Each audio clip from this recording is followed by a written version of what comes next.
که تو نمیدونم متوجه شدی چی گفتم. اوکی الان میتونی یه بار یه ذره صدات مادیه. خب بذار EQ تو درست کن اول. میبینی خیلی مادی چی میشه؟ بله نامفهومه صدا.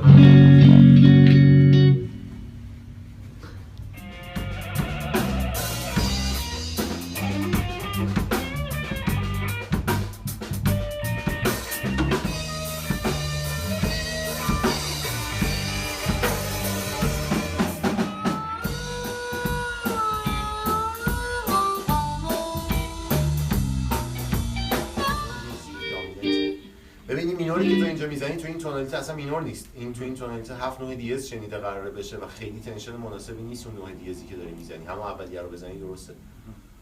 اون تنشن بیخودیه اون نوع در واقع نوع دیزی که داری واردش میکنی. آره به نظر من همون دامیننت باید بزنی. و اگه دلت میخواد یه وایسینگ دیگه بزنی میتونی 9 بزنیش.